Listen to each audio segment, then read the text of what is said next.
Hello, I'm Andrew Gentile, Hello, I'm Max Hurley. and you're listening to Behind the Flicks. This episode, we're going to be doing something a little different. We are going to be talking about All Quiet on the Western Front, but that's really going to be serving as an introduction to my interview with Joe McBride, who we are honored to have back on the program. He was on to promote his new book, George Cukor's People, Acting for a Master Director, and it is a remarkable book. Please go out and buy it. I personally have an uncorrected proof copy because I'm a real industry insider. See? It's a collector's item, basically. It really is. Yeah, I'm yeah. really. Did you get him to sign it? I'm going to get him to sign it. But before we do all that, I just want to let the listeners know that I have a very important announcement about the future of independent career studios. So please listen to the end of the episode for that announcement. Max, let's start. When was your first time watching this movie? So I'd read the book in high school. Fantastic book. Really incredible and very Have you read the book, Andrew? Mm-mm. You have not read the book? I have not read the book. You're ahead of me. I have not read the book. I would highly recommend. I mean, anybody who's even remotely interested in watching this film, read the book. It's not a requirement, but it's extremely well written, and I would say it's probably the it's the best way to sort of imbibe this material. However, the second best way to imbibe this material is the 1930 film, which, again, the first time I saw it, I had read the book, and so I'd sort of had that knowledge. And even though this film came out in 1930, this film is no spring chicken. Mm-hmm. It's a winter chicken, fall chicken, and it holds up incredibly well. Yeah. I must say, it does not look like a film that was shot in 1930 by any means. And, I would say there may be some aspects that can feel a little dated here and there, but across the board, it feels vastly ahead of its time. Yes. And I think is a very stark and often brutal representation of the source material and of the First World War in general. Yeah. But the film itself it's really incredible, especially some of the set pieces and the larger battle sequences. Yes. Hold up, even very very much today. I mean, they look like actual battles, like actual newsreel footage from the First World War. It's really incredible. I'd recommend this movie. Mm-hmm. If you're into Same war movies, if you're into anti-war movies, I recommend All Quiet on the Western Front. What I loved about it was the battle sequences. Mm-hmm. When it really kicks into high gear when during the battle sequences and also the trauma that these young men go through, these children really. They are children. They're kids, basically. Yeah, they're kids. Yeah. Like the scene where they're in the bunker, like where they're just there for like a week, 2 weeks, and they're starving. And just shell fire is going above it, and like piece dirt's coming down on them, and rats are coming in the room. That really holds up, and it feels painfully long because you empathize with the characters. And that's the whole point of this. It feels painfully long in a good way. Well, Absolutely. It feels like you're there. It feels like you're kind of I'm starving you're along stuck. with exactly. Starving along with them. Which is the whole point. It's the whole point. Yeah. And then the battle sequence right after that is like, oh no, it's like this is even worse. It doesn't get any better. It doesn't get better for old Paul and the boys. Sadly. And so the visuals are amazing, and the sound in those sequences. You got to remember, this is like one of the first. This is like very early on right in on the sound. Cusp. Yeah, absolutely. Like I think the Jazz Singer was released in 1928, 1927. Yeah, it was still a new medium essentially. Exactly. Yeah, and so the sound is very well done for that time of the battle sequences. It enhances and contributes to the battle sequences, the shell fire and the volume, and that's really when the film kicks into high gear. Yes, and also the characters are well written, with one caveat, I would say, but I'll get into that in just a moment. Okay. But yeah, the characters are extremely well written in terms of me empathizing with them Yeah. in terms of how I can, how how well written. I don't know how to express it, but I think I know what you're yeah, saying. yeah, You yeah. know, yeah. In terms, help me out here. Well, I feel like, you know, these feel like characters and real They feel like people. people, They yeah. feel like people, you know, so they're written very well, and you know, and I think I know what your caveat is, or maybe I do. Maybe I have an idea Okay. because you know, I think they're very well written, Yeah. and you know, all of them, you know, especially during the battle sequences or when they're in the trenches or when they're, you know, like there's this one sequence when the artillery is coming down and they're in the bunker and like Yeah. the dust, and one of the young who looks like a boy, Yeah. essentially, he's just like, you know, screaming and kind of Yes. holding his head, and it's just a horrific, you know, it's a heartbreaking thing, and you know, you really feel that because of, you know, the power of the writing and the power of just the film itself and the directing and the acting. But you know, I mean, I do want to talk about the acting. I mean, Yeah, me too. it feels. Yes, can I please, say please, it? please. Too many monologues. Too many monologues. Too many monologues. Well, let me explain. Yeah, Let me explain something. Yeah. So Joe McBride actually he talks about this movie isn't technically directed by George Cukor. He's not a credited director, but he was like a dialogue director. And because Okay. Louis Milestone was used to doing silent films. Right. And that's really when the film kicks into high gear. Mm-hmm. But George Cukor, you can tell he's learning. Because he was a New York theater director, which means that he hadn't toned it down. he hadn't learned how to tone down the performances for film. And so it's like too many monologues, and it's like, okay, we get the point. Well, like how do you feel about like the acting largely itself, because it feels a bit I don't know, if it does feel a bit dated, you know, on the nose. Yeah. It's like some of the sequence, like there was that one sequence where Paul is in the trench and he had just killed a man. Yes. Or he was responsible for killing a man and he was there with him for like a day. That is a very powerful sequence in and of itself. Yes. If they had just cut the part where he says, "I'm so sorry, I apologize. I'm gonna find your wife and child and parents and make it up, and I just hope you forgive." You know, it's like, yes, we get it. Thank you very much. Thank you very much. You know, I mean, I did just a modicum of research, and you know, it sounds like a substantial chunk of the dialogue was directly lifted from the page, and. You know, we also have to keep in mind too that, you know, these characters are German, and so we're translating what these monologues and what they were saying from German into English, and now it's being directed by a New York, you know, theater director. So it feels very kind of, you know, a bit theatrical. Yeah, and you know. Again, I know this was largely, you know, meant for the American and maybe European audience to a certain degree, of course, but the characters feel way too American, you know. Yes. The actors, I should say. Yes. Not the characters. The actors, they're just like, doggone it, you know, you yellow belly, blah, blah, blah, blah, you know, gee, you know.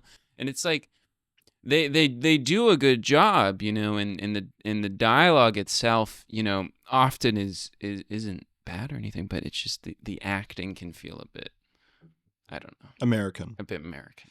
We essentially, you know, basically a decade prior to this movie, you know, 12, 13 years, you know, Americans were essentially indoctrinated to hate Germany and to view them as, you know, savages, and like they're destroying, they're pillaging Europe, exactly. And so I will give the movie credit for basically like kind of doing this flip essentially and showing American audiences like, no, you know, they're just guys, you know, they don't want to be there, you know, they're just kids, they're just children who got suckered into enlisting. They're just part of that teacher. Whole, exactly. They're just that's a great sequence too, you know. That's a great sequence. When he goes back and he sees all this new sort of slate of children and the teacher's still there doing the indoctrination. That's good writing. No, that was very good. But yeah, I mean, it's a very powerful film in terms of, especially I would say at the time for like American audiences in 1930, I'm sure Yeah. it garnered a ton of sympathy. Yes. And even now, today, it does as well. But I think, we obviously have maybe different standards for today in terms of maybe what we can empathize with, and what in terms of suspending our disbelief as well. But I think across the board overall, it does hold up very well, and it's just the dialogue. Yeah, it's on the It's nose. a little hokey, Yeah. But it's not even the dialogue itself. It's kind of the performance, and it's kind of I don't know. Well, Yeah. Again, George Cukor did end up being a master director. No, of course. Yeah. He was learning. Everybody was learning.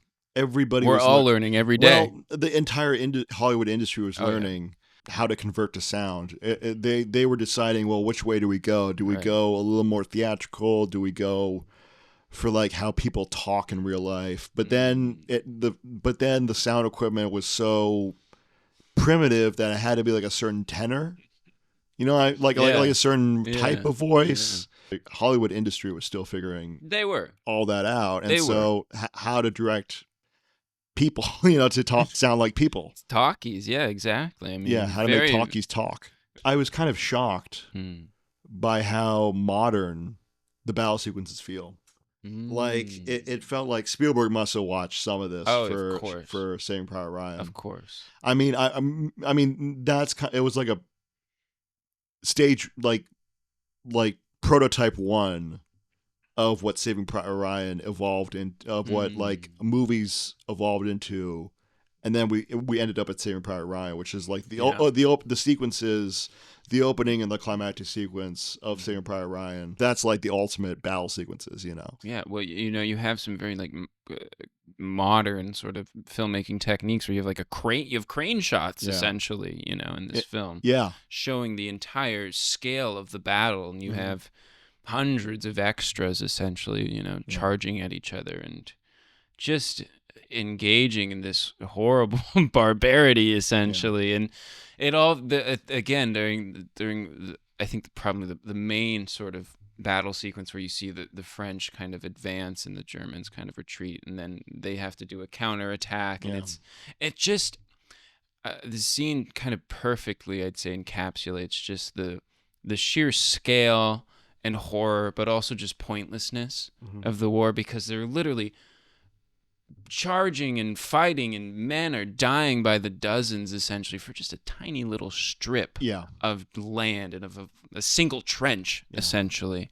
And it's such a profound waste of life. And that one of the final shots, where Hall and the rest of the soldiers kind of looking away and marching, and it's overlaid on the images of all the crosses.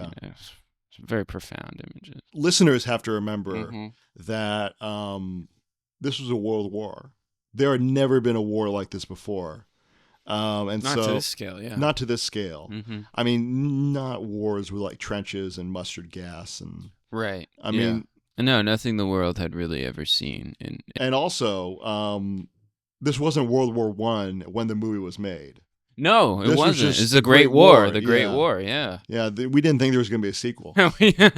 Yeah. And we still don't think there's going to be a trilogy. Yeah. We'll see.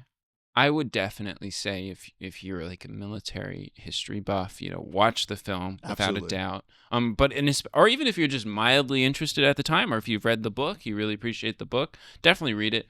I mean, it's it can be a hard watch at times because of the subject matter is difficult, but also there are definitely some some aspects of it that haven't aged the best, as we discussed. But overall, I mean, I did thoroughly appreciate it and enjoyed it, despite some of its hammy acting. Hammy acting, very hammy. Yes. Some of the images are shocking still today. Like the hands on the barbed wire. That's what I was about to say. I mean, I as a filmmaker was like, I can tell this is a cut, but it's a very well done It's cut. very well done. And so then so it guy running towards the bar, explosion in front of him, Yeah. and then severed hands, Just his hands just are his hands on the left. bar. The rest Yeah. of him is blown up. Yeah. And I was like, wow. Mm-hmm. Now let's go to our interview with Joe McBride. By way of introduction for this episode's guest, I would like to relay a quick anecdote. Earlier this year, I was at the Niles Film Museum, and I just so happened to stop by the gift store. And I was wondering if there were some cinephiles at the gift store. And so I asked the employees, "Hey, do you guys know any film historians?" And one of the employees said, "Well, I don't know them by name, but of course I'm reading Joe McBride." Oh, Well, I am thrilled to have the man himself on our it's program today, and whose work has been acclaimed by the likes of Martin Scorsese and Peter Bogdanovich. And it is always an honor and a thrill to have Joseph McBride on this program. Joseph McBride, welcome back to Behind the Flicks. well, Andrew, thank you for having me again. It's always a delight to talk to you, my former student and great cinephile. Thank you so much. I really appreciate it. And today you are promoting your latest work, George Cukor's People. Uh, and congratulations on the book. It is an amazing piece of research and criticism. Thank you. The conceit of your book is analyzing film director George Cukor, who set himself apart in Hollywood during the days of the studio system through his collaboration with actors. Those actors gave career-best performances in his films. So, just starting from purely the perspective of the book, the process of writing a book. I'm always fascinated by writers and their processes. So, what was your process in writing this book, and did that process differ from when you wrote your previous books? Yeah, that's a good question, Andrew. Thank you. It made me think about this book. Like a lot of most of my books have a long gestation period. When you do a book, it's a major endeavor, so I don't get into it lightly. And quite often it's something I've wanted to do for a long time. And I've been writing about Cukor now since 1971, so that's 53 years. Incredible. Yeah. And in my very first piece on him, which was a review of another book on Cukor for Film Quarterly, I wrote that he was perhaps the single most difficult great director to analyze because he works through his actors, and he was very clear about that. Which doesn't mean that he didn't have a very imaginative and very beautiful visual style, or that he didn't have command of all the elements of filmmaking. But the actors were his primary instrument, and film criticism is not particularly good at writing about acting. And I put myself in that category for a long time. I was kind of stymied by how to write about Cukor, and I tried, and I felt I hadn't quite succeeded. And it was kind of a challenge for me to do that. And so I see this book as an experiment in film criticism. And so I wrote it somewhat differently, as I usually do when I do a critical study. I mean, after I do some reading and read up on what's been written before, but um, I've seen almost all the Cukor films before numerous times, but I sat down and watched them again, and I took notes as I always do, and I did outlines and things. But I did something unusual on this one for some reason. I wrote it in longhand, which I normally don't do. Oh, incredible. Because today we write with the word processor, and for a long time I wrote with a manual typewriter. I had an old Underwood 1940 typewriter, very sturdy, and I wrote a lot of my books and all my screenplays on that one.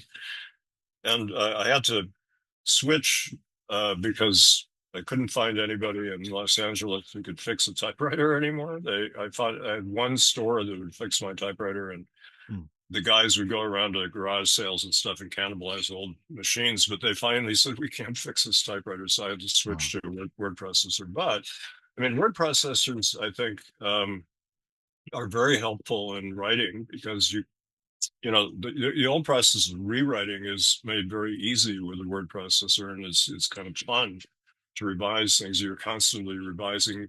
The old idea of separate drafts is somewhat passe because it's kind of a constant draft that you're revising. But in this one, I just felt I wanted this sort of intimate, handwritten, right from the brain to the page, Yeah. short distance. It's kind of hard to describe why I felt this was important, but I did that. And I like to use yellow legal pads to write on. So I would see a film, and part of it was, I guess what I did was to take extensive notes when I watched a Cukor film. And but they were kind of out of order, of course, just impressions and words that came to mind, because I was trying to analyze the moment by moment process by which you experience a Cukor film through the actors and the behavior and the actor within the setting, and all the elements that go into making this character memorable and emotional and funny and everything. But so I would do all that, but then when I started writing each section, and the book is organized around portraits of performances. Mhm. Um, Yeah.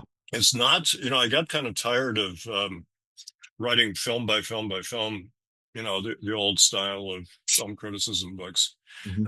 And when I did my Billy Wilder study a few years ago, I um, I decided to break with chronology once I got to the period when he started directing. That's Billy Wilder Dancing on the Edge, which can also be purchased on Amazon and Right. University online. Thank you. Yeah, I wrote it chronologically until he became a director full time in Hollywood. Then I thought, well, I'll approach it thematically instead of film by film. I thought it was more interesting, and it proved to be kind of liberating. But with Cukor, I was writing about individual performances in his work, and sometimes more than one in a film. If there are two or three memorable performances in a film, I'd have a chapter with those two or three people. But I would write about the people, and but as I did that, I found myself by necessity writing about, well, what is this film about and what's the Mhm. source material. Cooper, the other thing he was very adamant about was respecting the text, and this kind of thing goes against a lot of the standard ways of um, appreciating films. With film buffs, they don't give enough credence to the screenplay or the literary source of a work. And but I'm a member of the Writers Guild of America, and I remember back around 1980 we gave Cukor an award for fidelity to the text and respect for writers, which was unheard of. For the Writers Guild to give an award to a director, I remember what a wonderful thing that was. And he was very devoted to the text. And he most of his films are based on plays, Mhm. not so much novels, but mostly plays. He came from the theater, and he did collaborate to some extent with his screenwriters, but he freely admitted he wasn't a writer, but he had ideas and he would work with them. But he had such respect for the writers of the scripts that, for example, Ruth Gordon and Garson Kanin, who wrote several of his films, they lived back in, I think, Connecticut or New York, and Cukor would call them on the phone if he was on the set and he wanted to change a line. He wouldn't do it without asking them, which was a great sign of respect. I wish all directors would do that, but very few do that. Right. Lubitsch was one who did that. He would send a car to fetch the writer if the writer wasn't on the set and he wanted to change the line. He took it that seriously. But so I was, it was kind of a sensual process. Writing with a pen is more intimate than typing and mechanical stuff, and so that's the difference in this book. Yeah, I'm glad you circled back to that because just on a personal level, I can this is not that I'm comparing myself to you in terms of the quality of the writing in any way, but I can relate to the tactile nature of directly from the brain to the pen to Yeah. the paper to the page. Um, I You don't know do what. that. You do that with some of your writing. Well, yeah, what I do personally is like for example, I wrote somewhat feature-length screenplay. And when I was writing I was referencing your book, writing in pictures, constantly. And I was first of all, I was writing outlines and the character biographies longhand, but then typing the script on the word processor because I like seeing it completed, but at the same time, when it's like doodling, Yeah. I like to get the page messy and then fix it up when I'm making the final document. Does that make any sense at Oh all? yeah, yeah. And Okay. actually, when you mentioned screenplays, I don't write screenplays anymore, but Yeah. I did sometimes write screenplays in longhand, at Yeah. least partly because that is sort of a natural process, it seems. I Yeah. mean, Woody Allen, for example, he always lies on his bed and writes scripts on pads and then has somebody type it up. And, other writers do the same. And then some people, write directly on a typewriter. But so with the Cukor book, I would write a draft and it seemed to flow very well. I was kind of surprised. I thought this book would be more difficult than it was actually, but I was pleasantly surprised that it was easier than I expected, which is a good sign because it meant that I'd hit the right tone and mode of how to write about acting and how to write about his work with actors. But I'm a big believer in taking a lot of notes and doing a lot of outlining before I started writing a book, and I certainly did that a lot. And on the Cukor book, also, I would see the films numerous times, as I do with every book that I write. But I would have like 3 or 4 long um, series of notes that I would staple together on each film, and then when I would figure it's time to start writing the section, I would pull them all out and read them and underline key things and then sit down and try to distill it onto the page. To go back for a second, in your answers thus far, you've talked about extensively actors and how film criticism has not acknowledged the role of the actor Right. in acting in films. So what is it about analyzing actors that's harder, or for film critics, than it is to analyze, say, the mise en scène of the camera and the position of everything in the frame, or Well, the editing? there are different ways to approach film criticism, and I'm one of the people who came out of literary criticism. I was more into literature at first than when I got into film at the University of Wisconsin. I had already I'd read a lot of T.S. Eliot's literary criticism and other literary criticism, and that was kind of a role model for me. And Mhm. then I switched into film criticism, and so I guess I had somewhat of a literary background in the sense that I would analyze the story and the characters, and then but I've always been fascinated by the visuals, just like most film buffs. Partly because I have bad eyesight, I think. I mean, you care more about visuals if you don't see very well, Right. and so I was, when I started writing about films, I realized I wasn't very good at describing plots. Hmm. I mean, I had trouble. I could write about characters, I could write about visual images, but plots, I had to kind of train myself to pay attention to the plot. And, you really had to get it right. And especially when I wrote for Variety, we were the first people, along with the Hollywood Reporter, to review a film. And everybody in the industry relied on us to tell them, first of all, what the movie was. And so we had to describe the plot without being tedious. That's another thing. Um, when you describe a film, Susan Sontag once wrote that simply describing a film accurately and vividly is a worthy form of film criticism.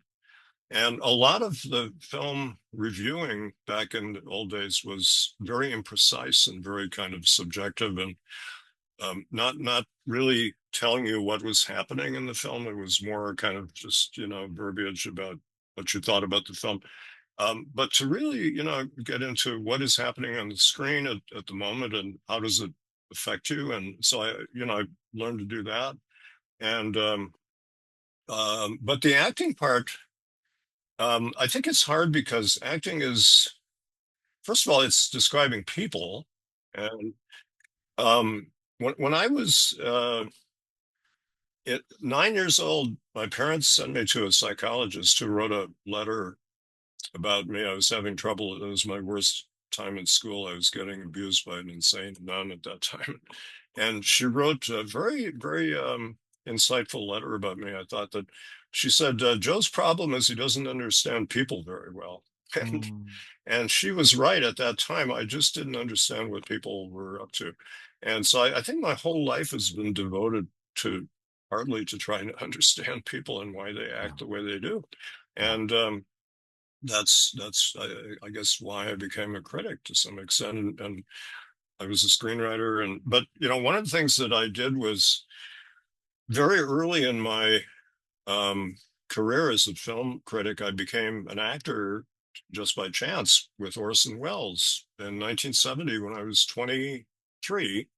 I went to California for the first time, and I had been a film fanatic and film critic for 4 years. I discovered my my vocation by seeing Citizen Kane in 1966 in a film class at the University of Wisconsin. I thought, okay, I'll be a I'll make films and I'll write films and direct films, but I'll write about films too. And I started writing a book on Wells, and it was almost finished by the summer of '70. And I went to Hollywood to interview John Ford, my favorite director.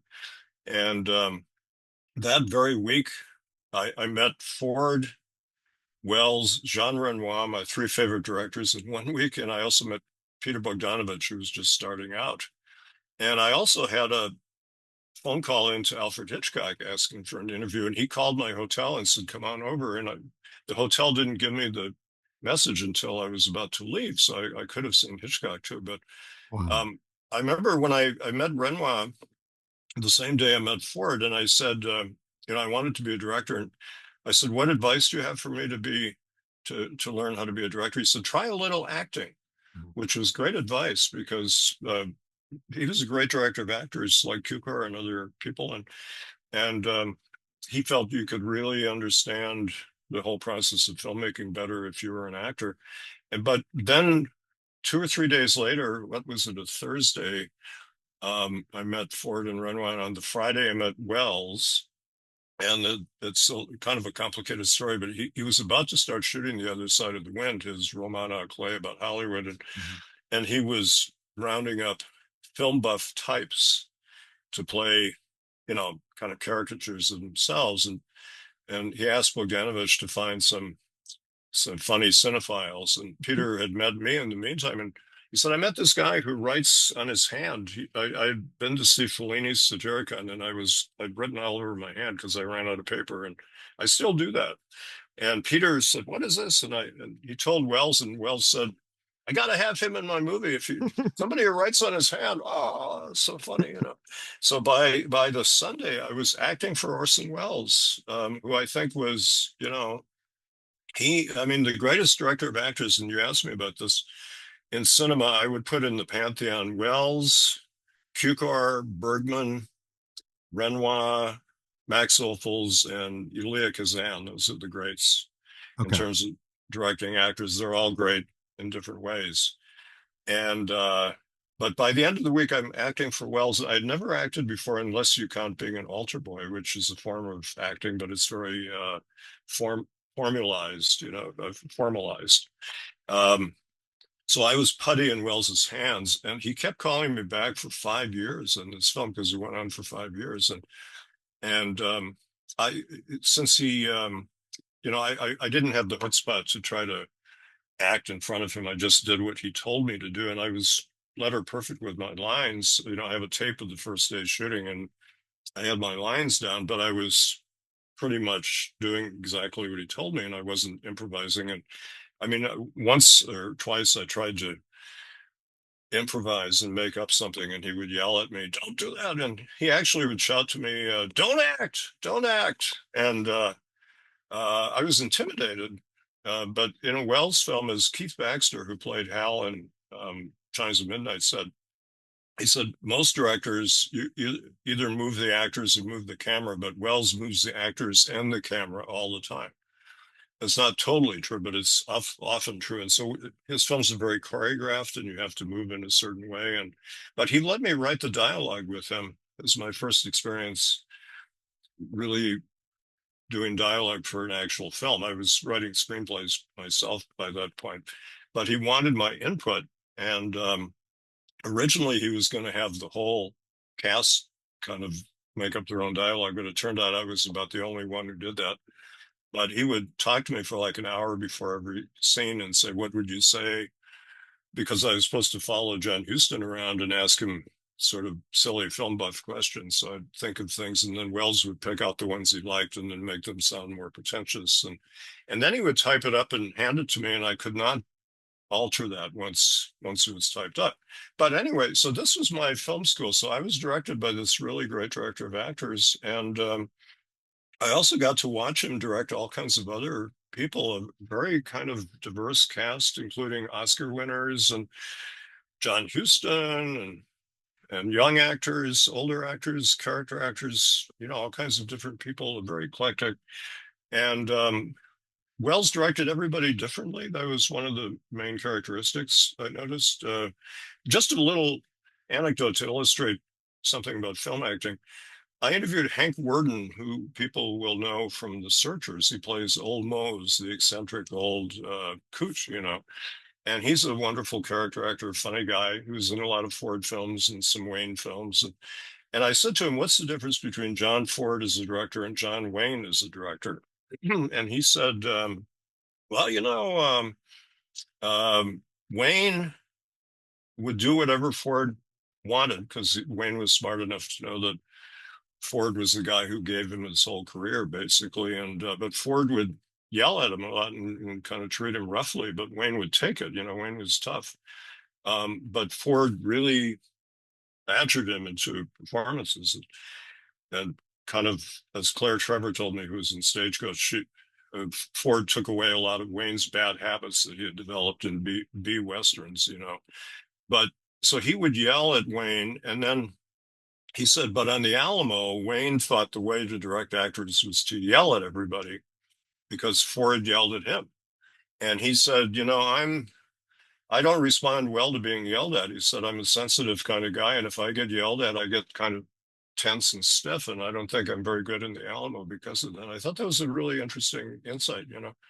And so Wells handled everybody, with kid gloves, as a master psychologist. And Cukor was like that too. And so I learned that, and but I got more and more interested in acting, I suppose, because of being an actor for Wells, and so I had some bit parts in other movies, and whenever I could be an extra in a film, I would be an extra. And one time I was directed by proxy by George Cukor. I was in a film called The Wild Party, which was made in 1974 in Riverside, California, when I was a reporter for the Riverside Press Enterprise. Um, James Avery and Ismail Merchant were making The Wild Party in the Mission Inn, which is this fabulous 1920s kind of hotel.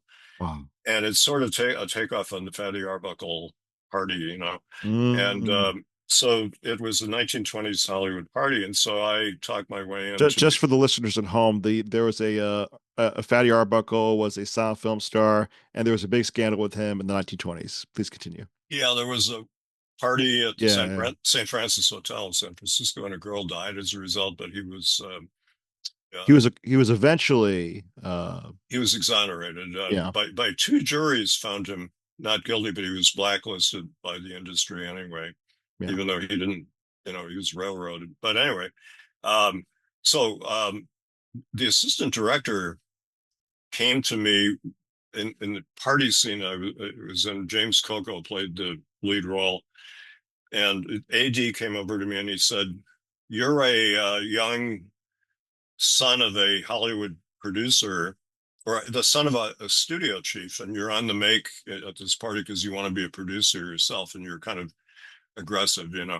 And so I thought, okay, great. It gave me a focus. And when James Coco walked past, I reached over and grabbed his hand and he reacted and smiled, and I was in character. And James Ivory told me that he and Merchant had gone to see George Cukor when they were preparing the Wild Party, and said, "What do we need to know about directing a Hollywood party in the 20s?" Because he had been there. And Cukor said, "Well, have your assistant director tell each extra and actor who they are and why they're at the party, and what their motives are." And I confirmed that with Cukor later. I said, "Did you tell that to Ivory?" And he said, "Oh yeah, I told him that." So in effect, I was directed by Cukor in that little scene, which is interesting. And Incredible. but I was also, I was thinking about how I learned about acting. Not only did I do some acting, but I was a reviewer for Variety, film reviewer, and I would. Those were the days when you could go on sets of films very easily. You can't anymore; it's become too corporate. But I could go on almost any set, so I watched all kinds of important actors and directors working and interviewed them. But I also, and I forgot to put this in the book. I reviewed plays for Variety. Mm. I was a second string play reviewer, and I would go as many as 5 times a week to theater. And I reviewed some big plays with people like Ingrid Bergman and famous actors, and but a lot of them were small productions of what they call 99-seat theater. I probably reviewed the Three Sisters about 5 times, I think. So I saw all kinds of young actors, and what I found was in any given play, there was usually at least one actor who was good, and I would kind of watch that actor all through the play and ignore all the other ones sometimes. But sometimes there was a good ensemble too. But anyway, I learned a heck of a lot about acting. And so I think I was building up a kind of repertoire of how to describe acting, but I think that, and we can talk about this. I want to hear your questions on it, but Sure. I think there's a real deep misunderstanding of what is good film acting out there, and the book is partly an attempt to correct that. Yeah, that leads good. That leads well into my next question. You quote in the book, you quote novelist and screenwriter Charles Brackett as saying, "The understatement of great screen acting was mostly George Cukor's invention. He was one of the first to understand the difference between acting for the theater and acting for the camera." Um, could you explain what Brackett meant? Yeah, And why was that evolution in style of acting important for movies? yeah. Brackett was a New York guy. He was a member of the Algonquin Round Table and he was the New Yorker critic for a while. And Cukor came from the New York Theater, and he had directed a repertory company in Rochester, New York. But then he came to Broadway as a young man. He didn't have great success in the theater, but he directed some important actresses like Laurette Taylor, who's a great actress who he really worshipped. And he directed the play version of The Great Gatsby on Broadway, for example. And, Mm, so he was well versed in the 20s was a great time in New York theater. And then when talking pictures came in, they imported a lot of theater people to Hollywood because they were trying to, they didn't have confidence that the silent film directors could necessarily direct talkies. And so he mhm, became what was called a dialogue director. And that was a job that only lasted for 2 or 3 years, where they had people kind of working with the actors. On some later films, you see a credit for dialogue director, which is somebody who kind of runs the actors through the dialogue while the director is setting up the shots and all that.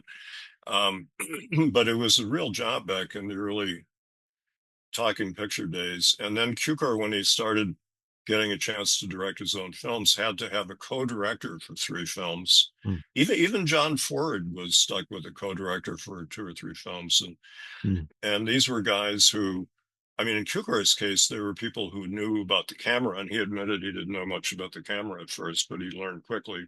And in Ford's case, he knew all about the camera, but they stuck him with some, people who had come from the theater. And so the early films were kind of mishmash to some mm. extent because of that. But Cukor worked on, and we'll talk about this because I know you're interested, All Quiet on the Western Front, which is a really great 1930 early talking picture, won the Best Picture Oscar. Great movie, really holds up well. Louis Milestone directed it, and Cukor was dialogue director. And he spent 6 months on this film, and he helped pick all the young actors, including Lou Ayres, who's so wonderful in the lead role. And he rehearsed the actors and trained them and worked with them all the way through. And Milestone was really terrific director too. So they both deserve credit for the high quality of Ayers' performance and other people too. But Cukor added a lot to that film. But um, what Brackett was talking about was Cukor understood the difference between theater acting and film acting, and there are a lot of differences. And even though he directed plays turned into films, they're not just people standing around declaiming. Yeah. And he said, for example, on the stage you move people around for variety's sake, and but the spectator is just stuck in one position and people move around. But in a film, you're right in the midst of the action. And he said you have to have real natural movement. You have to have a lot of movement in a film. Hmm. And his characters and his camera too move around a lot. And one of the characteristics of his style became long takes. He does wonderful long takes with actors. And I asked him in his great late film, Love Among the Ruins, which was his first television film, Mm. Katharine Hepburn and Laurence Olivier are wonderful in that film. And I said, you had some fantastic long takes in there. And um, you like doing that, don't you? And he said, yeah, well, if the actors can handle it, like Olivier and Hepburn had extensive stage careers and they could handle, long scenes. But he said it makes it less acted, which was a very Mm. interesting comment. I, I think he meant that it gave a sense of reality to it. You felt that this was really happening between these two people, and you kind of forget about the camera. And he didn't want to call attention to the camera. He wasn't like Wells. And with Wells, you're always kind of aware, well, not always, but a lot of times you're aware of the virtuosity of the camera moving around. But with Cukor, the camera is at the service of the actors, and if you're a film student, you can start noticing it does all kinds of wonderful, graceful movements, or it just sits there. Like in Adam's Rib, there's a scene with Judy Holliday, and she was a terrific stage actress, and she was doing Born Yesterday on the stage. And Katharine Hepburn and Cukor were big fans of Judy Holliday, and Cukor went on to make several films with Holliday, and she was a genius. But Harry Cohn of Columbia didn't want Holliday to be in Born Yesterday because Mm. he was very insulting. He called her, quote, a fat Jewish broad. I mean, Uh, can you imagine? mm. So Hepburn and Cukor thought, how are we going to persuade Harry Cohn to cast Judy Holliday in this part where she's knocking people on their asses on Broadway? She's so good. And so they put her in the film as a woman who shoots her husband, and Katharine Hepburn plays her lawyer. Right. And they had a scene where Hepburn is interviewing her and kind of coaching her on what to say and what not to say in a very subtle way. And it's funny and it's touching. And Holiday could move you and make you laugh, like, go quickly from one to the other. And as Cukor said, she could give you every comma and every semicolon if you wanted a semicolon. So the camera was steady for about 5 minutes, and Hepburn was seated at the left and Holiday on the right, and Hepburn's secretary was over here. But the angle was picked so that it favored Holiday. You saw more of her face, but you just saw Hepburn and her secretary, who looked kind of like her. They were like a mirror effect on the sides. But it was a showcase, it was like a screen test for Judy Holliday. And this was not a Columbia film; it was an MGM film. But Harry Cohn saw it and said, "Oh yeah, okay, we'll put her in Born Yesterday," and she won the Academy Award in Born Yesterday under Cukor's direction. Um, but what is the difference between film acting and stage acting? One I of the mean, things, I mean, I know, but for the yeah, listeners, yeah, yeah. I mean, this. I write about this a lot in the introduction to the Cukor book yeah, to kind of prepare people. One thing that people get confused in today's world, I think, is they confuse the best acting with the most acting. You know, yeah. like a lot of times the performances that win Oscars and especially Emmy Awards Mhm. are really overdone. Yeah. People crying and waving their hands like I'm doing, and kind of histrionics and really tearing passion to tatters, as Hamlet told the players not to do. And Hamlet's speech to the players is worth reading because he's talking about suit the word the action to the word and the word to the action. He's talking about being natural and making it sound real instead of pushing it. And there's a term for it, which is indicating. In other words, indicating what the emotion is rather than just being the emotion, being yourself, being in the scene.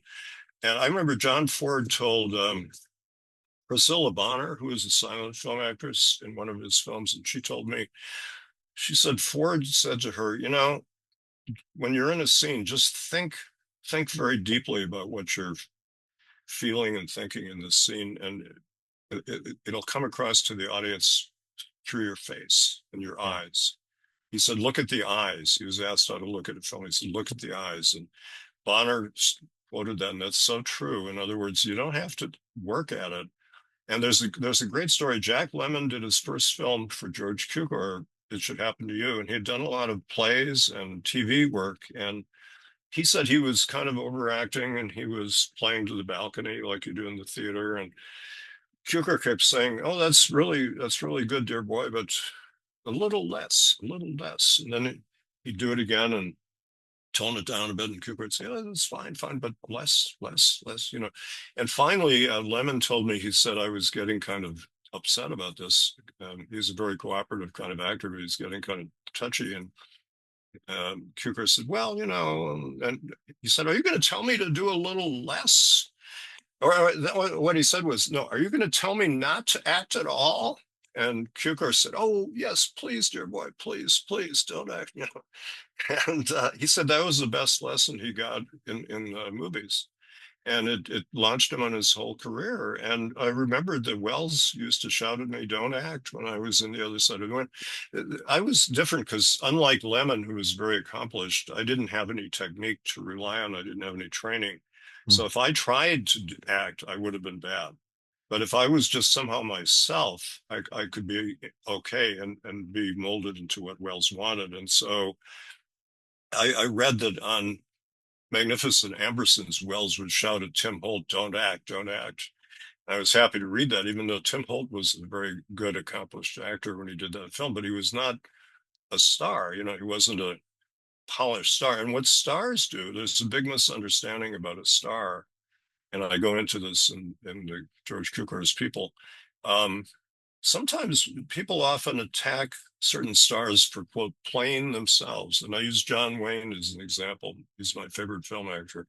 Mm. And you know, you'd think he maybe is not the kind of actor you think of for a George Cukor film, but he didn't act for Cukor, but you know, he's a great actor. But I asked Wayne, what about this when people say you play yourself? I was on the set of his last film, The Shoot Us, in which he gives a Mm. great performance. And he said, it's very obvious you can't do that because if you play yourself on the screen, you'll be the dullest son of a bitch who ever walked across the screen.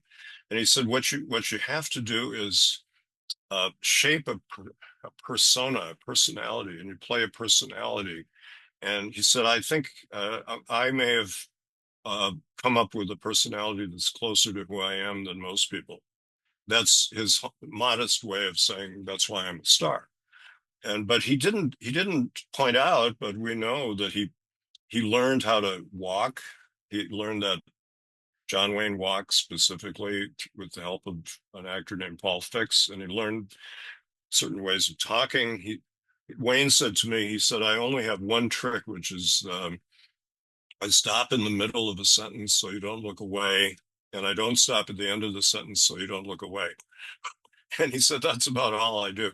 But I find that when he pauses in the middle of the sentence, it makes him seem more vulnerable. And he's the strongest guy on the screen, as Howard Hawks said. And that kind of hesitation that he has in the middle is very moving. So Wayne created a persona that he plays, and people like it, you know, and people liked what Gary Cooper did, and people liked what Bogart did, and people liked what Katharine Hepburn did, and Garbo, and all these great actors. And um, but these people created personas, and they were interesting, but they shaped them in ways that the public wanted to keep seeing.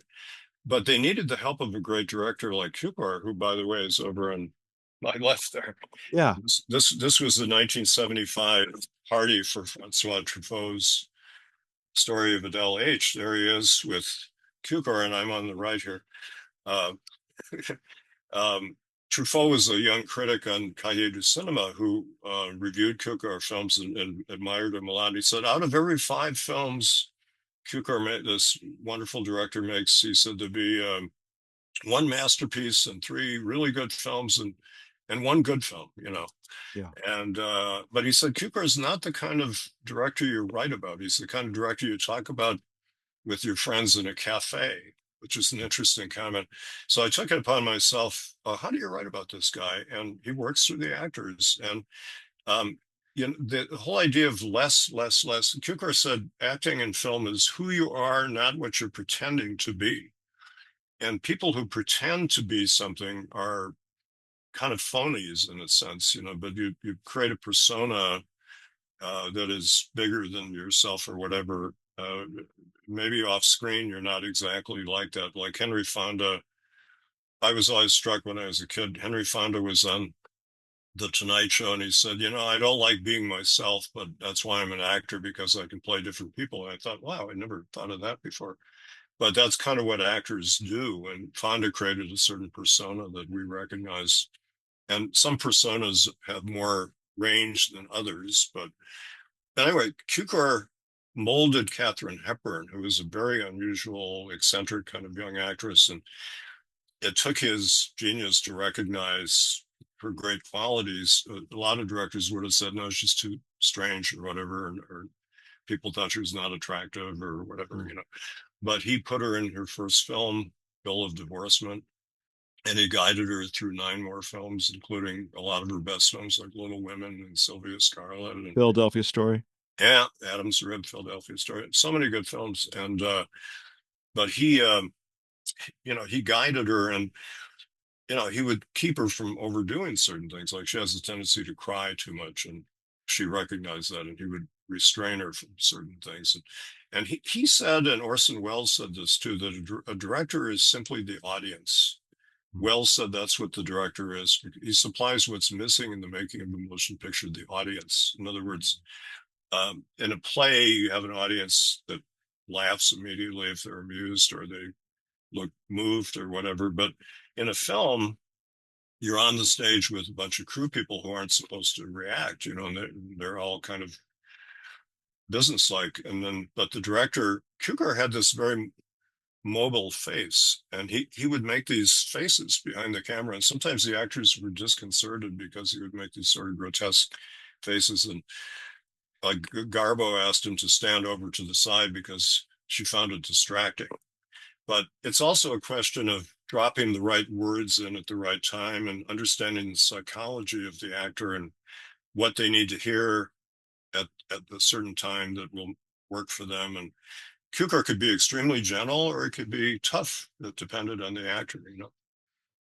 That reminds me of an anecdote you relate in your book and also in your book, which is Orson Welles would say to you would know better than me. I'm not quoting it exactly, but he said that when he was directing you, he would say, "It's terrible to give an actor a line reading, but," and he would give you a Yeah. line reading. Yeah. And so I guess, correct me if I'm wrong, but maybe what you're saying is that a good director knows the difference between when to give an actor a line reading and which actor to give a line reading to versus when to be the audience. Is it Yeah. kind of in that zone? Yeah. He didn't do that to John Huston, for example, Right. because Huston was Oh yeah. a good actor and a real personality. Yeah. He acted a lot before he did the Wells film, but Wells dealt with him in very subtle ways, wonderful little ways of getting him to do what he wanted. But with me, I was a puppet, you know, and I was happy to be told a line reading by Wells because sometimes I had trouble knowing how to read a line. But he'd always say it's terrible for a director to give an actor a line reading, and then he would do it. But it's considered insulting to do that to a really good professional actor, but I didn't mind, you know. But Wells actually did that to some other people too, and he got away with it because he was so charming. Oh yeah. Cukor, one of the things Cukor did, he was very talkative, very chatty, and he would keep up a kind of line of chat about the performance. And I was reading that Ingrid Bergman, who won an Oscar for Gaslight, wonderful performance, she said he would he would irritate her because he would kind of remind her what the story was up to that point, because films are shot out of sequence, Mhm. and so he would come over and said, before this, and then you were doing this, and she got kind of offended. And she said, "You don't have to keep telling me the story. I'm not a dumb Swede, and I Mm. understand it." And he felt kind of intimidated. And then he thought after a couple days, I think he said the producer told him that she looks kind of flat or kind of wooden, Mm. and his old technique was he felt inhibited because of what she had said. And then he thought, well, hey, I do this all the time, I'm just going to do it whether she likes it or not. And he just resumed his line of chat, and it worked for most people. And it he was a master at kind of putting people in the mood. His favorite word for what he tried to do on the set was climate. He created a climate in which actors could be comfortable and be themselves. I think that's the key to things, is being relaxed and comfortable and feel free to try things. And you have a director who will see what you're doing. I've heard actors say that some directors, they don't see what you're doing, and it's very frustrating for the actor. But Cukor was so sensitive; he would get everything, and they could try anything, and he he would be appreciative. Is that, would you say that's the quality that makes a great actor's director? Like you list Elia Kazan and Ingmar Bergman, Orson Welles, George Cukor. Is that the quality they Yeah. shared? Well, yeah, a number of qualities. I mean, one is, I'd say, the thing that I've noticed with all these great directors is they treat everybody differently, Hmm. and that's the function of a master psychologist. And I mean, just anybody, the way we treat people, you shouldn't treat everybody the same. If you do that, you're kind of insensitive. But if you in your daily life, all the people you meet are different, and if you respect their individuality, you're going to get along better with people, and they're going to respond to you better and not shut themselves off. But so that's the number one thing I think I've noticed with great directors is, but they're masters of understanding people, and Cukor was so perceptive. And one of the things that I found instantly likable about him, I liked him a lot as a human being. That's one reason I wanted to do this book. I just, I kind of love this guy. When I met him, he was so understanding. He got my personality in a way that nobody had ever gotten it. He said, let me find this line. I interviewed him in 1975 in the Polo Lounge at the Beverly Hills Hotel. He had just come back from the Soviet Union, where he did The Bluebird, which was a complete disaster. Everything went wrong in that film. But he was a kind of tough survivor, and he was always resilient and bouncing back. And but he said to me at one point, he said, "You're a very determined young man, but deceptively mild mannered. Keep that," he said. And I thought, wow, he's got me. He saw through me to something most people didn't see. And I thought that's a sign of his understanding and perspicacity with actors and people. And let me tell you one other thing he said that was very funny. I was, when we were talking about the Bluebird and how that was such a difficult production, and I brought up other mishaps in his long career, and I Yeah. asked him what it was like to be fired from a film. And I was thinking of an MGM film called Desire Me, from which he said he had been removed. It's a film that had three or four directors, and nobody was willing to take credit for directing it. But Cukor leaned over, and there was a publicist at our table, and he touched my forearm lightly with his right hand, and he leaned over to his publicist and he said, "Notice with what finesse he avoids mentioning the title Gone with the Wind." I thought that was so great. I wasn't even thinking of Gone with the Wind, but he liked to joke about Gone with the Wind because he said I was fired from the biggest film ever made, and I'm here to tell the tale. Oof. That, yeah, incredible. Uh, He would call yeah. people when he heard that a director was fired from a film in Hollywood. Even if he didn't know the guy, he would call him up and say, "Hey, I was fired from the biggest film ever made, and I kept going, and I'm here to tell the tale, and you'll get over it. Don't worry about it. It really was a nice thing to do. He was very generous to people like that. Has your opinion of him evolved, changed, grown through the process of writing this book, Yeah, of yeah. I researching mean, it? I appreciate him more and more the more I see his films. Even now, I mean, that's usually what happens when I like write a book about a director. Frank Capra, I wrote 2 books on, and I still appreciate his. He was a terrific director of actors. That was his main strength, I believe.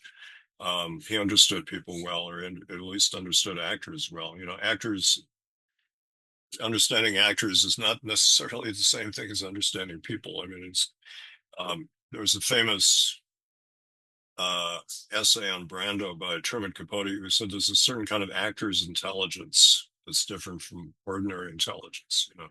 Mhm. And but you have to kind of, when I was working with Wells the first weekend, one time he had me piled up with all kinds of props and stuff, and after 7 takes, I kind of sighed because the take went wrong, and it was very intricate dialogue and stuff. And he said, now you know what actors go through, you know. And I was learning that lesson, Yeah. and he kept piling me up with things. And there's a funny denouement of this. Years later, many years later, I read an interview with Wells where somebody said, "What do you do when you have a bad actor in the movie? What do you do?" And he said, "Well, just load him up with props," Oh no. Oh no. which I thought was pretty funny because that's what he did with me at first. Yeah. Um, I think he came to like my performance, but it took a while to get me to relax and just be what he wanted me to be, which was kind of a funny film buff nerdy guy. But at For what it's first, worth, for what it's worth, I love your performance in that film. well, thank you, thank you. It's very nice to hear. I really honestly didn't know if I was any good or not. I was just kind of waiting for people to say what they thought. But you know, when you're actually, that's an interesting thing too. When you're in a film, you don't really know how it's coming across. Like I thought when I finally saw the film cut together, Norman Foster gives what I consider a great performance. He plays Billy Boyle, who is the loyal stooge of Jake Hannaford. And Norman was a director and an actor, and he, as a young actor, he was kind of stiff, and but he was in a John Ford film, Pilgrimage, which is a great film, and then he became a director, and he's wonderful in this film. But I didn't realize when we were doing this film that Norman was giving a great performance, because how would you know when you're in the film? Maybe Yeah. Wells knew, but I didn't know. That was a good lesson among many lessons you learn when you're acting a film. I've been on both sides of the camera, and it, it's it's hard to know when you're in it whether. Yeah, I agree with you. It's when you're in it, it's hard to know whether or not it's going to be any good. Yeah, I mean, you know, you're the last to know, and the director has a lot of control over the performance. I didn't even know how much of my performance would survive on the screen, you know, until I saw the film, and I was pleasantly surprised that most of it was in there. But with Cukor, he brought out the best in people, and my I take as my epigraph and also the inspiration for the title something Katharine Hepburn said to him, and she said, "You never had to put a label on the bottle because it was unmistakable. All the people in your pictures are as goddamn good as they can possibly be, and that's your stamp." And so, in other words, another thing I write about in the introduction to kind of orient people is the auteur theory, which is another source of great misunderstanding that's caused a lot of confusion. Because when the French critics, such as Truffaut, there devised what they called the politique des auteurs, which means the policy of authors, it wasn't a theory. They were devising a policy that they would focus on certain directors they liked and not ones they didn't like. And they sometimes were a bit doctrinaire. They said the worst film by a good director like Hitchcock would be better than the best film of a bad director like so and so. You know, but when Andrew Saris translated the Politique des Auteurs to America, he called it the auteur theory, Hmm. and the French critics devised it for directors like Cukor who didn't write their own scripts. You Hmm. know, in other words, what is directing? It's not necessarily writing and directing because that's a form of writing. you know. Yeah. It's writing with the camera. In other words, as Alexander Ostrich, who was a French critic, put it, the camera stylo, he called it, which means the camera pen. Camera is like a pen, and you write with the visuals, and you write with your tools, which include the actor and the sets and the camera and all these things. And it's not just writing the dialogue or writing the script. And but when and Saris Andrew Saris didn't fall into that trap either, because he loved a lot of directors who didn't necessarily write their own scripts. Um, but there's some confusion because certain directors don't take credit for their scripts, like Howard Hawks. I did a Howard Hawks interview book, Hawks on Hawks. Spent 7 years talking to him, and on some of his early films, he has a writing credit, and then he doesn't after a while. And I said, why don't you take credit on your scripts? Because I knew he worked carefully with the writers all the way through.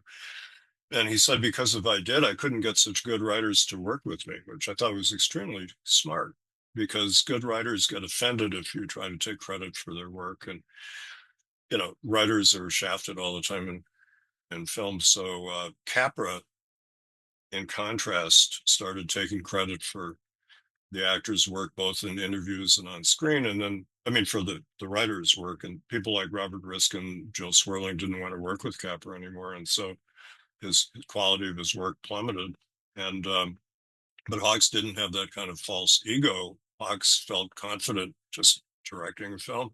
Capra, I think, never felt that directing a film was really that important. He told me writing is it's more important than directing. He told me that. And but Cukor was a real director, and he was had great respect for playwrights, and he had certain screenwriters he worked with a lot. Donald Ogden Stewart, terrific screenwriter he worked with many times. Zoe Akins, Anita Luz, Ruth Gordon, Garson Kanin, James Costigan, all kinds of good writers. And he would, as I say, contribute, ideas with them back and forth, but he deferred to them. He used that word deferred a lot. He also deferred to his cinematographers and art directors. Like Cukor's work from the 50s onward gets more and more visually sumptuous and beautiful, especially when he worked in color. And I talked to him about that.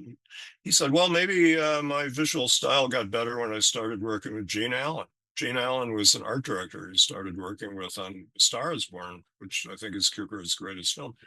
But how many directors would say that? Maybe my visual style got better when I started working with so and so. Yeah. That takes a great confidence and a lack of false ego, because film is a collaborative medium. I also edited 2 volumes of American Film Institute seminars back in the 80s, and I read all the seminars they had done, 5 million words of seminars. I learned a lot. And my epigraph was from Alan Pakula, who was a great director of All the President's Men and Parallax View and other films. And he said basically, the best thing about movies is that they're a collaborative medium, and the worst thing about movies is that they're a collaborative medium. And that really gets to the essence of movie making. And Cukor was one who believed in collaboration and working with the best people you could surround yourself with. And as Capra said to me, like he was smart enough to take ideas from crew guys. For example, if a crew member had an idea, or Wells said the same thing, hey, why not take the idea? And Capra said, the director gets credit for it anyway. Why not? Yeah. So to go to the individual George Cukor for a moment, why is it important to analyze, compare the art with the artist as you do in this book? Well, another thing that people need definition of is, what is a critical study and what is a biography? I And see. I see. I've written 3 real biographies: Frank Capra biography, John Ford, and Steven Spielberg. And I also wrote a short one on Kirk Douglas. But I've written critical studies of Wells and Lubitsch and Billy Wilder and the Coen brothers and now Cukor.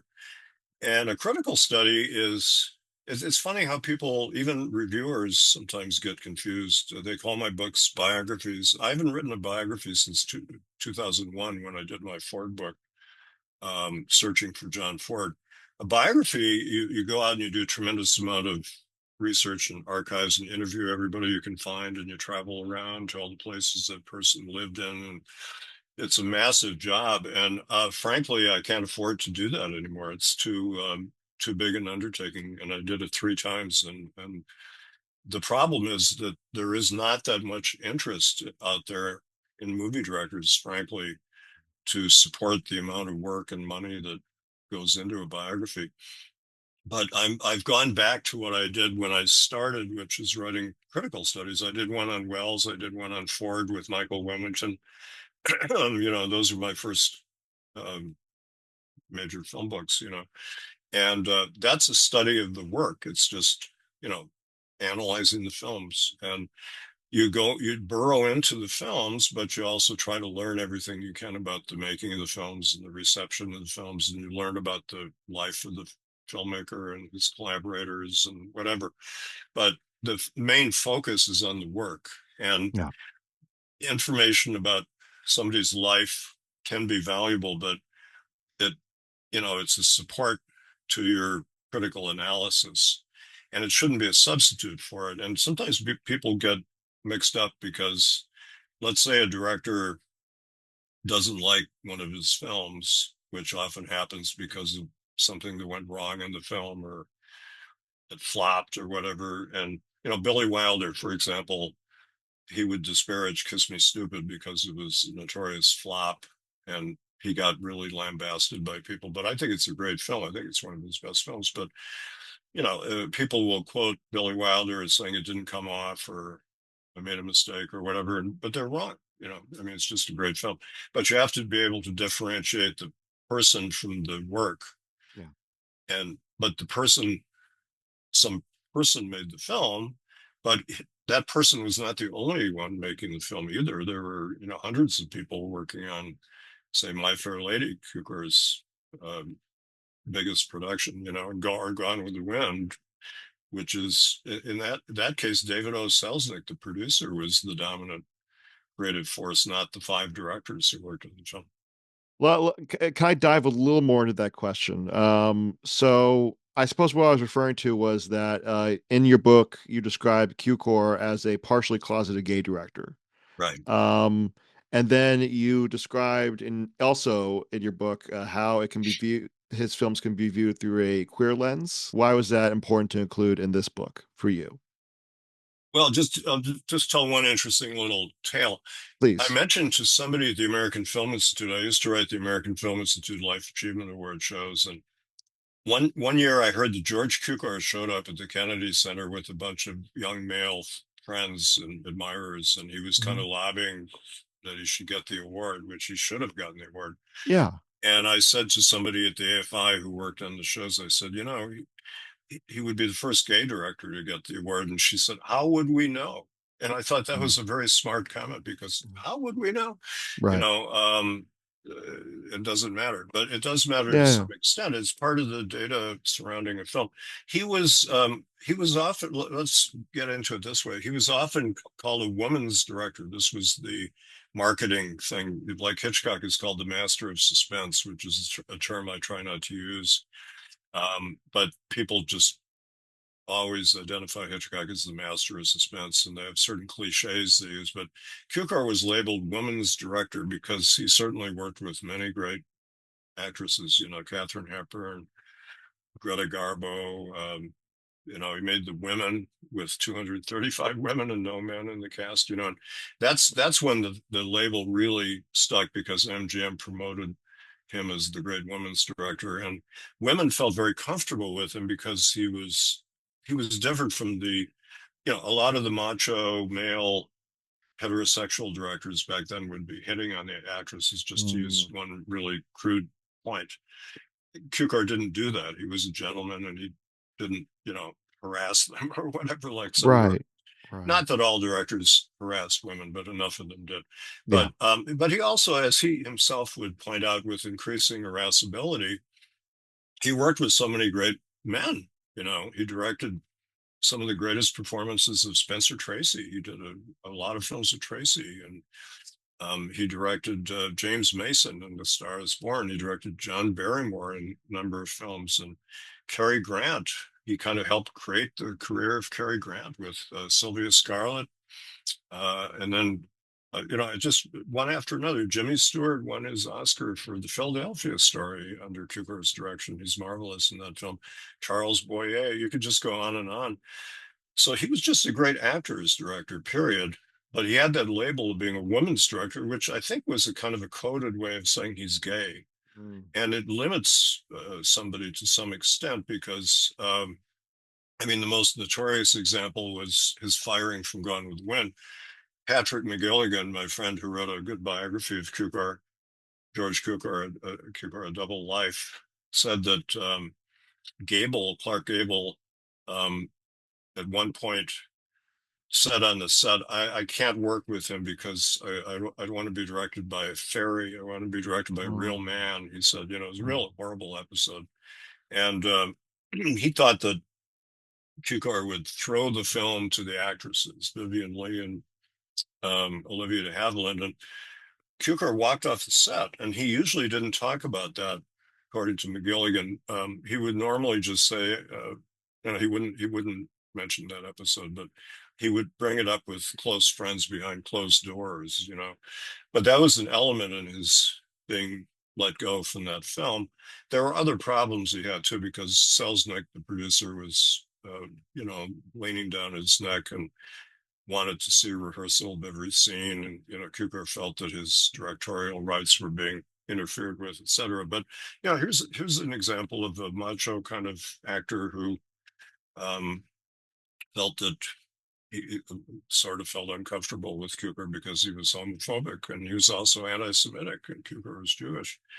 But there was a story that Gable, when he was a young actor, had turned tricks as a male hustler, and Cukor knew about this, and Gable was uncomfortable because of that. I mean, there are all kinds of layers in Hollywood history, but Cukor was queer, and he's late in his life. He came out as much as he ever did in The Advocate, which is a gay publication. Mm. At the very end of his career in 1982, he gave an interview to The Advocate, and he said, "I hate the word gay," but he used the word queer. He was kind of ahead of his time in using that word. And it used to be considered, an insulting term, but then it was reclaimed proudly by gay people or queer people as a, you know, mark of honor. But he looked at life from a kind of a multisexual perspective, I guess you could say. He was ahead of his time because he was into gender bending, gender shifting in his films, and that's one reason I think we find his films ahead of their time and fascinating now. That he explored the feminine side of men and the masculine side of women, and Gore Vidal, who I knew, he said he didn't like to call people heterosexual or homosexual. He said he didn't think people should be labeled. He said he referred to homosexual acts and heterosexual acts. He said that's all we should talk about. And I think Cukor probably would agree with that. But Cukor had a lot of gay friends, a lot of straight friends, and he navigated comfortably between them. But that was a period when you couldn't really be out of the closet publicly. Yeah. And he was very discreet. He believed in discretion. He used that word a lot. Um, he didn't like certain gay people who were too flamboyant and called attention to themselves because it was a sensitive time. You had to be careful, et cetera. So he was very cautious to some extent. So he never quite said, "I am gay, I am queer," but in that Advocate interview, he came as close as he ever did. He basically made it implicit. But some of his films are very queer. Sylvia Scarlett, especially. I hope people will watch that film. When I talk to people about him, a lot of people have never heard of this film, but it's an amazing movie. 1935 Katharine Hepburn movie. She plays a boy. I mean, she masquerades as a boy. Her father is a criminal, and they go on the lam together, and she dresses up as a young man. She's very handsome as a young man, and then at a certain point she puts on female attire, and she's extremely pretty. She's probably as pretty as she ever was in that film, but she maybe even looks better as a boy. But she goes back and forth between the two genders, and she's attractive to both women and men in that film. And Cary Grant's in the film, who is bisexual actor, and Cukor brought out qualities in Cary Grant that he had never shown before. He really relaxed, and Hepburn had a great comment. Uh, she said that Cukor brought out his inner Archie Leach. Archie Leach was his real name. And he was this kind of lower class guy who was a circus performer. And then he transformed himself into this suave, sophisticated mid-Atlantic guy with a posh accent and everything. But he was really a kind of lower class guy underneath. And Cukor brought that out. But I talked to Jim Naramore, who wrote some really good. He wrote a terrific book on film acting, one of the landmark books in the field. There aren't a lot. He wrote one of them. He also wrote a book called Some Aspects of Cary Grant, which is very good. And I was saying to him, did Sylvia Scarlett make Cary Grant's image? And he said, well, that and The Awful Truth, the Leo McCarey film that came out 2 years later, completed Cary Grant by adding a few other things to his image. And then from that point on, he was Cary Grant that we all know and love, you know. Yeah. But it took those two directors, McCarey and Cukor, to transform him. Before that, he was this kind of stiff, tall, dark, and handsome guy, as Mae West called him in a couple of films. But Cukor always brought a kind of outsider's perspective to films too. That's another thing that's very appealing to me and many other people, that Cukor was not only gay, but he was Jewish. And so he was son of immigrants, Hungarian immigrants to New York, who were successful people. But he always could see life from the outsider's perspective and gravitated toward the theater from an early age. And theater people were not considered respectable people back in the early 1900s. And, you know, you could be yourself more in the theater if you were an unusual, kinky, quirky person. And he celebrates that in his films. A lot of his films are about theater or people acting gender. You know, that's another thing we're aware of now, that gender is kind of a performance. You know, people used to think you're born a guy, you're born a woman, and that's it. But it's more like how you act, how you perform, how you behave, you know. And when I was the first Cukor film that really meant a lot to me was My Fair Lady. Had a huge impact on me when I was 17. And I was really struck unexpectedly by this line, which was written by George Bernard Shaw, but it was said by Audrey Hepburn in the film, late in the film, after she's transformed from this draggle-tailed gutter snipe flower girl into a lady. She says to Henry Higgins' mother, you know, Mrs. Higgins, what really matters is the difference between a lady and a flower girl is not so much how you behave, but how you are treated. And I found myself being deeply moved by that line, and Cukor really understands that line. And I think it's a matter of respect. You know, are you respected by other people? Are you treated seriously by other people, or are you looked down on as something less than other people, like she is in the beginning of the film when she's this kind of dirty flower girl, you know? And that film had a tremendous impact on me. And you know, Andrew, because you read my book, The Broken Places, which you were kind enough to like. I really appreciate it. That was my memoir, which took a long time for me to write. Because when I was 17, I had a physical and nervous breakdown, mental breakdown, in high school in Milwaukee.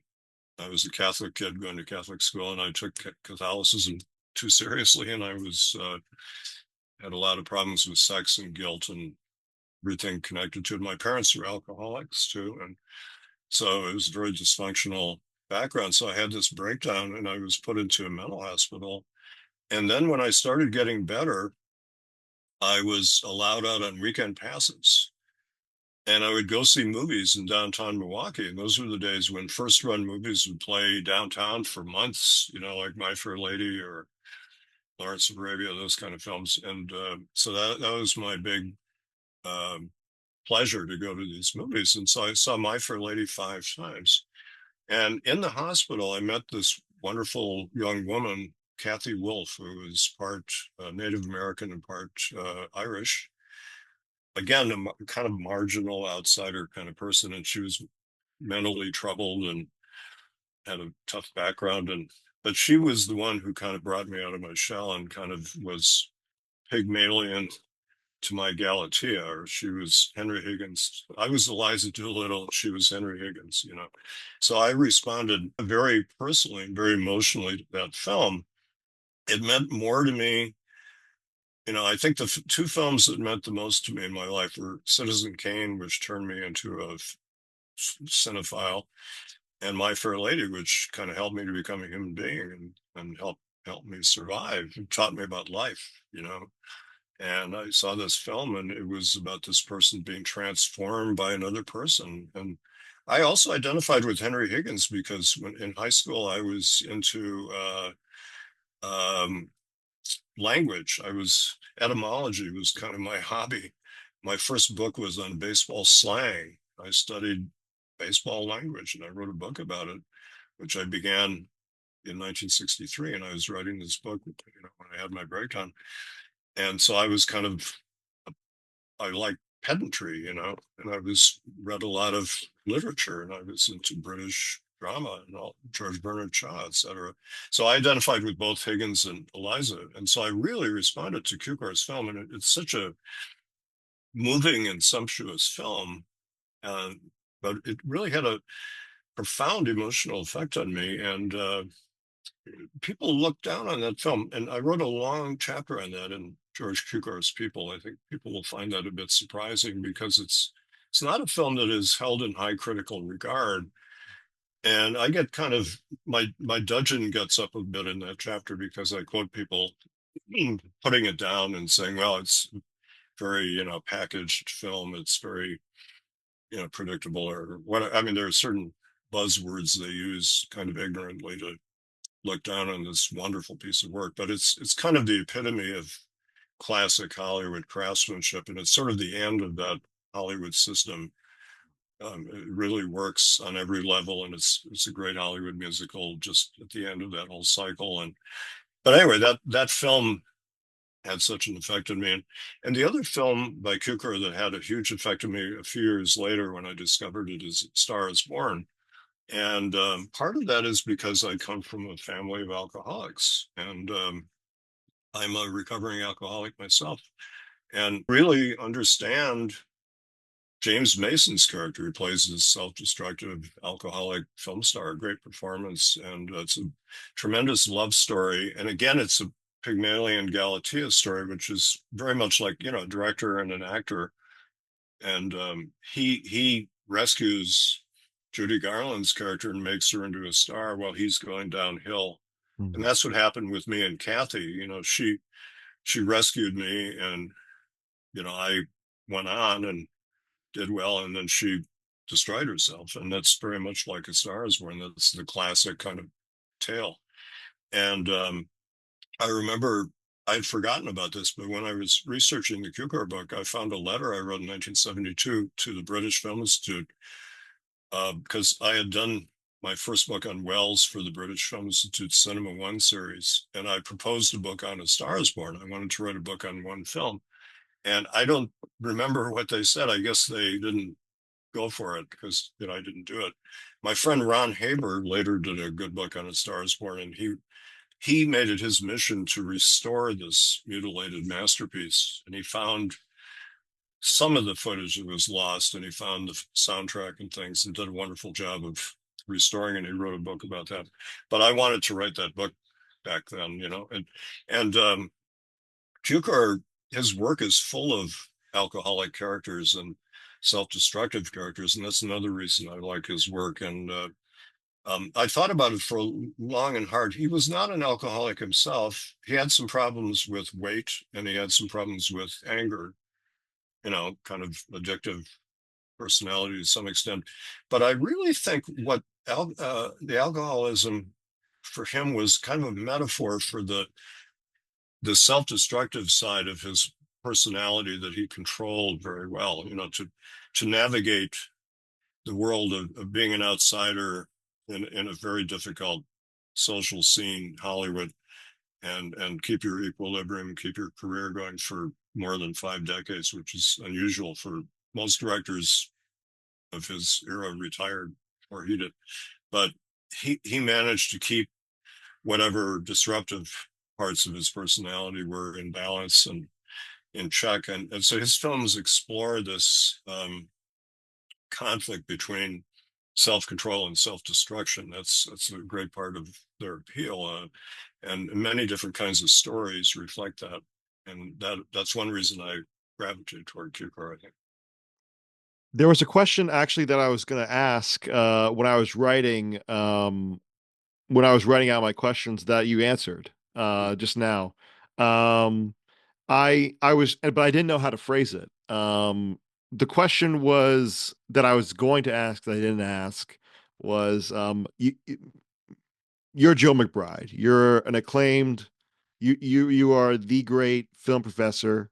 You are an acclaimed film historian, film critic, biographer, recovering screenwriter, as you would say. Yeah, recovery. You could write about anybody, and you chose George Cukor. Mm. So, I was trying to articulate. You could have chosen a director. Mm. George Cukor is a wonderful director, and what was it immediately that made you want to write about him?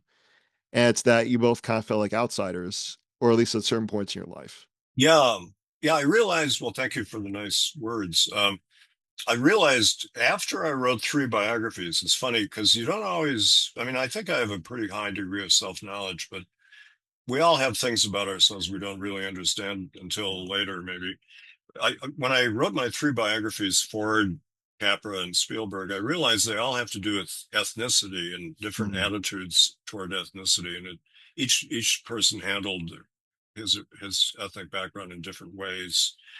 And I think I had some reasons for that myself because I grew up in the Midwest and I felt kind of slighted in certain ways. And Midwest is what they call flyover country, and people look down mm, on it. And I kind of internalized some of that. It gets complicated, but I mean that's one reason I realized I wrote those books. That I hadn't quite realized that when I wrote them. But Cukor is somewhat different. I mean, but no, he's not that different. He's a great American director. I tend to write about directors from the classic American period and studio directors, how people manage to make great art within the studio system. There's a phrase that Andre Bazin used, the genius of the system. And he was saying that there's something great about the system that flourished back in those days if you could navigate it. And directors like Ford flourished in the system to some extent, although he said he had many run-ins and setbacks, but he figured out ways of adapting. But he kind of wanted what the public wanted. Bertrand Tavernier said the greatest book on John Ford was G.K. Chesterton's book on Charles Dickens, which I think is mm, a wonderful comment. So I went and read that book, and yeah, it's a wonderful book about a popular artist. Charles Dickens was the epitome of a great popular artist. And one point Chesterton makes is that he said Dickens wanted what the public wanted. In other words, there was no difference between him and the public. But he said that the critics sometimes look down on a certain kind of art because it's popular art, but it's this kind of art they don't like. But then there's good popular art like Charles Dickens, and then there's trashy popular art. But he said that I'm paraphrasing a very complex thought process of Chesterton, who loved paradox, but he said there's a certain kind of art that the public likes, and they don't like another kind of art, even though it may be wonderful art. Like Wells was not a popular artist except on the radio. yeah. He was a popular radio actor and director, but he was never a popular film director. He was a popular actor, but Renoir said Wells was an aristocrat in a popular medium, which is a contradiction in terms, and that hits the nail on the head. Whereas Cukor was a popular entertainer like John Ford and Frank Capra, But Cukor had this tremendous sophistication and ability to navigate difficult surroundings and keep his footing, in a treacherous landscape. And like he would have some of the most celebrated parties at his wonderful home that I visited once to interview him with my friend Todd McCarthy. And but he'd have all these great people at his parties. But on Sundays, the home was reserved for his gay friends. It Mm. was a different group of people, and he had two groups that he would navigate between, and never the twain to meet. I mean, to some extent they overlap, but not too much, But he was able to be a man with a one foot in both camps in a sense. Everybody in Hollywood, I guess, pretty much knew that he was gay, and they didn't care very much. I mean, Hollywood is pretty tolerant of that, but it's hypocritical too that you couldn't be overtly gay back in the day. There, Yeah. it's harder on actors. Even today, it's hard for an actor to come out of the closet. A director, nobody would care as much, but it certainly didn't hurt him as a director because he could work with anybody just about and understand people of all kinds. And that's one of you asked what makes a great actress director is the ability to understand all kinds of people, like Dickens could, or Wells, or Ford, Renoir. They have vast casts in their work, and they can relate to all kinds of people. Cukor, for example, David Copperfield is a charming film that he did that's just full of fantastic performances by great character actors. The only problem with that film, it's too condensed. It's only 2 hours long. Selznick wanted it to be a two-part film, and MGM said, no, maybe we'll do one film, but not two. And it's too condensed and everything goes by too fast. But the acting is wonderful, and Cukor could understand all these different people. And Little Women is kind of like that too. He really relates to all those characters. Um, but he could relate equally well to men and women. But as he would insist, the men in his films are as memorable as the women, and there's no doubt about that. Speaking of adaptations, in my discussion with my co-host, we'll be talking about All Quiet on the Western Front, which is an adaptation of a novel. Um, and while George Cukor did not officially direct, we talked about this earlier, but he was a dialogue director on this film. It was successful, as we mentioned, winning Best Picture at the Oscars. In your opinion, did the success of the film change cinema during the sound era? Well, Was that too lofty of a title? it was one of the films that certainly did. And when you look at this film today, especially, there's a really wonderful Blu-ray that is so beautifully preserved. I mean, I saw that film a long time ago and I thought this is a really good film. But when you see the Blu-ray, it's stunning. I mean, like it looks like just made yesterday, and a beautiful film. And there's the recent German version of All Quiet on the Western Front is a good film too. But it's interesting to compare the difference. Edward Berger directed that film, and, but it's not as human as the 1930 Hollywood version. That Hmm. the modern version has great battle scenes and great photography and all that, but um, filmmakers today are under a lot of pressure. The studios think that people don't want to hear people talking. They don't want to have people, have dialogue scenes with each other, and so the young man in the new version of All Quiet is a good actor, but he doesn't get the chance to do as much interacting with other people as Lou Ayres did in the original. And one of the most moving aspects of the original is he has this older sergeant who his mentor and father figure, played by Louis Walheim. He's really great performance. Wow.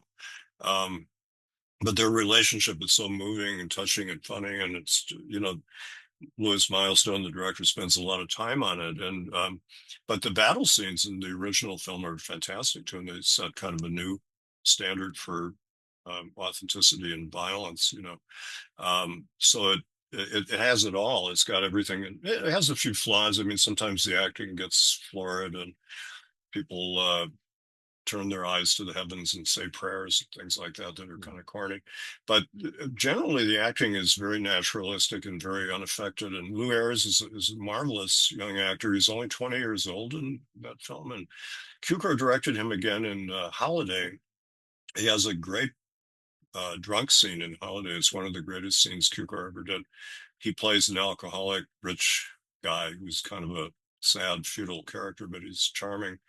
And his sister is Katharine Hepburn, and they have a scene where she asks him what it's like to get drunk, and it's just a marvelous scene.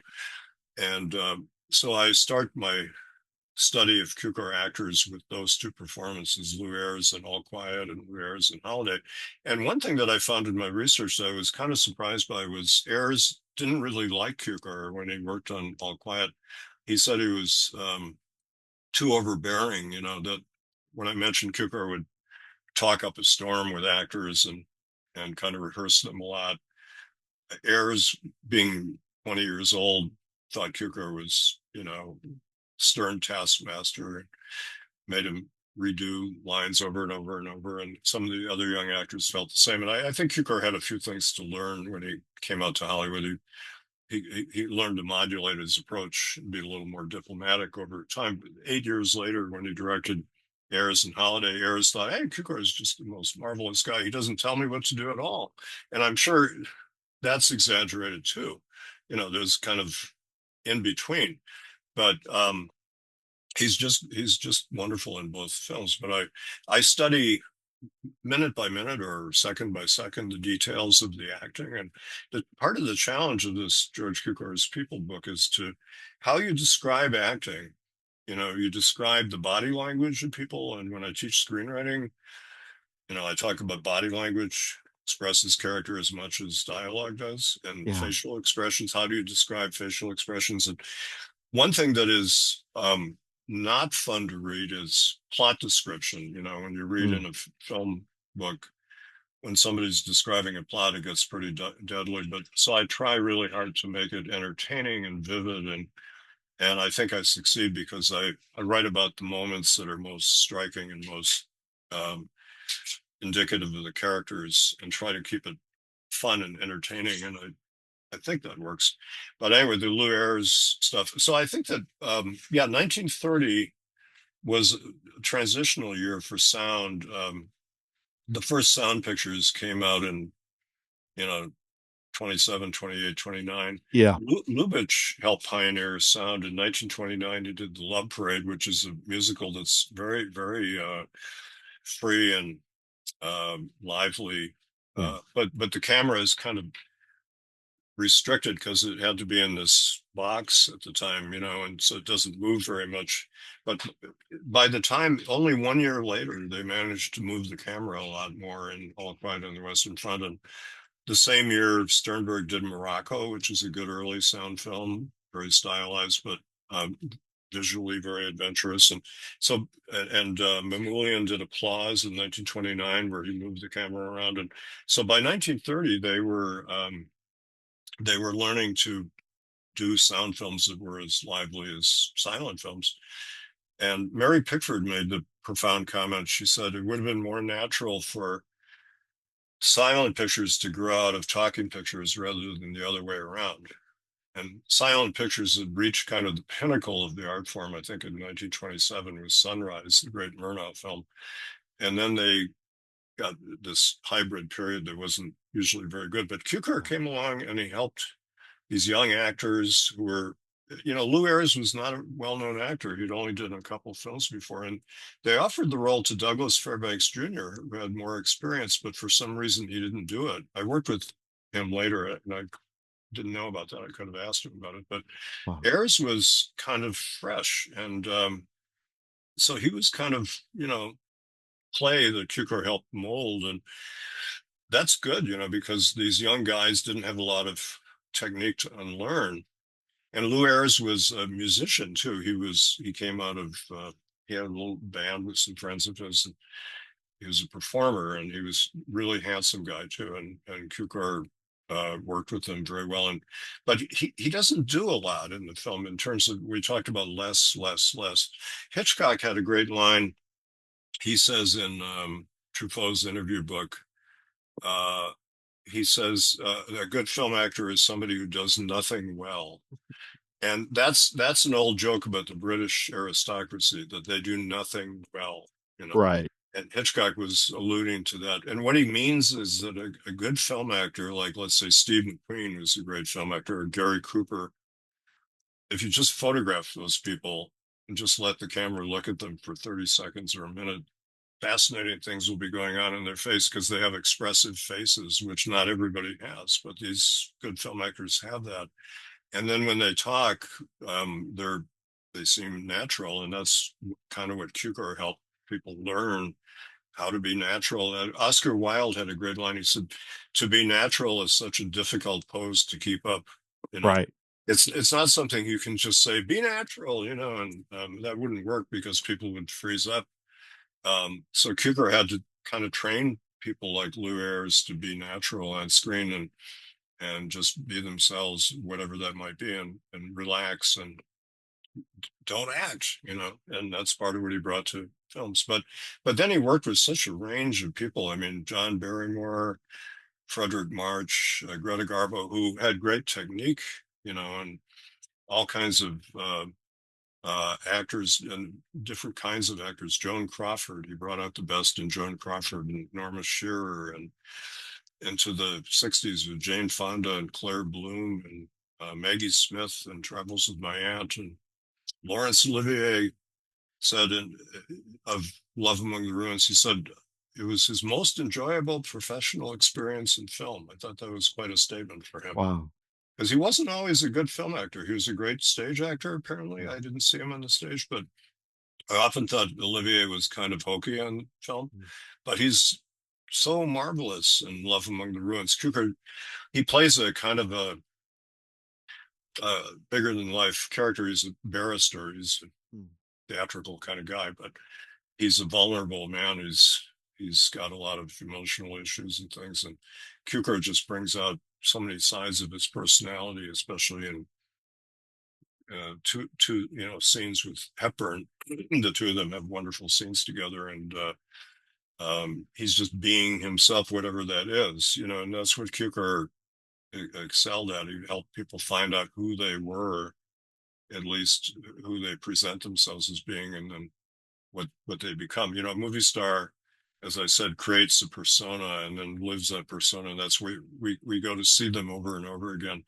And they don't necessarily play the same role every time. Like John Wayne actually plays different kinds of characters in certain films, but it's all within the John Wayne persona Right. we like. And the same with Gary Cooper. And when they step outside their persona, it creates problems sometimes when actors try to do that. But today we're more in tune with thinking of chameleon actors like a Dustin Hoffman, who kind of puts on different faces and accents and things. He's a terrific actor too, but he's a different kind of actor. And there's a famous story about Olivier and Hoffman on Marathon Man, that Hoffman had a scene where he supposedly was up for 2 nights, 2 days and nights, and hadn't slept. And so he stayed up for 2 days and nights and hadn't slept. And Olivier heard about it. He says, "Why don't you just act, dear boy?"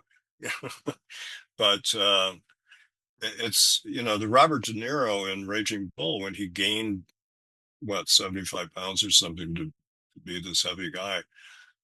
I guess that's a form of acting, but it's not necessary to do that to be a good actor. I mean, Spencer Tracy could suggest, like, Tracy gives an amazing performance in a Cukor film called The Actress, which most people have never heard of.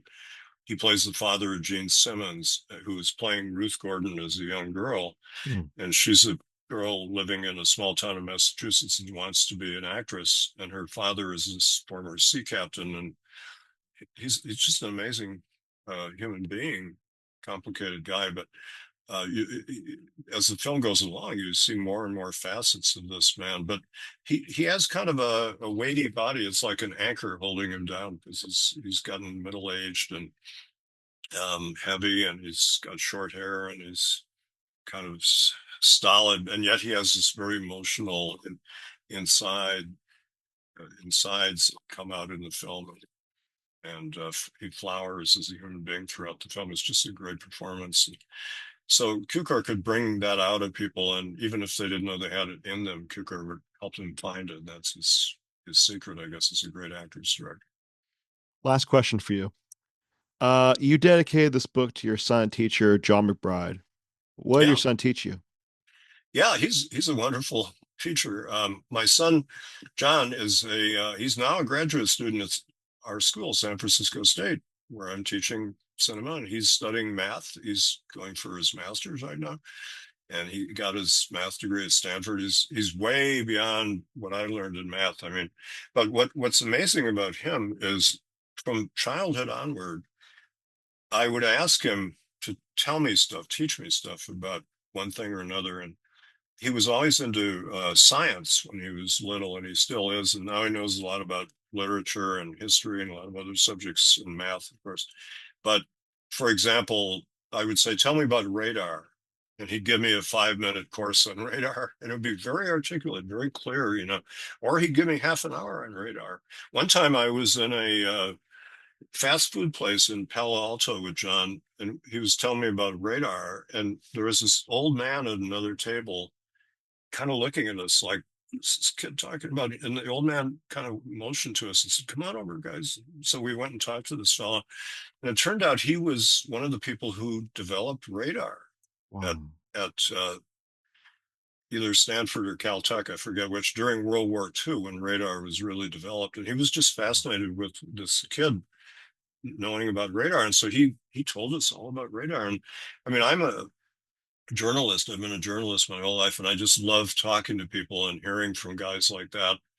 Tell me about yourself and about what you do. And John is the same kind of guy. He will listen to people and learn. And he also he used to watch a lot of documentaries on TV, and he still does. And he would get up to speed on cosmology or anything. And I mean, but basically, I could just ask him for a quick course on any subject, and he would teach me. But I think that's one of the things that we find out we learn from our kids. We think of ourselves as parents, we're teaching them, and we are, but we learn as much from them as they do from us. The same with students. When you teach in a class, I learned that you learn great stuff from your students. Sometimes they're really enlightening you, changing your view of certain films because they make a comment. "Oh, hey, I never thought of it that way." And John is full of that.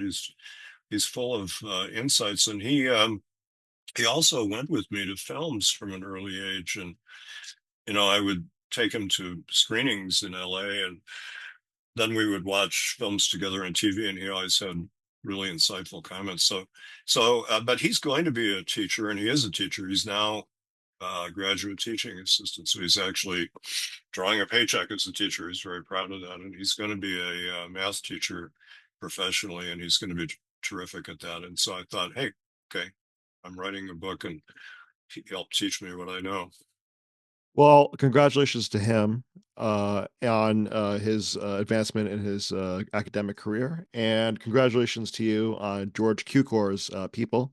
Thank you. And I'll make sure to include a link for where people can buy the book in the show notes. Thank you. It's coming out in early December from Columbia University Press, and I hope people will get a kick out of it. And I hope it leads people to see various Cukor films. Most people, when you talk to them, maybe they haven't heard of Cukor, but you mentioned titles. "Oh, I've seen My Fair Lady. I've seen Gaslight. I've seen Philadelphia Story."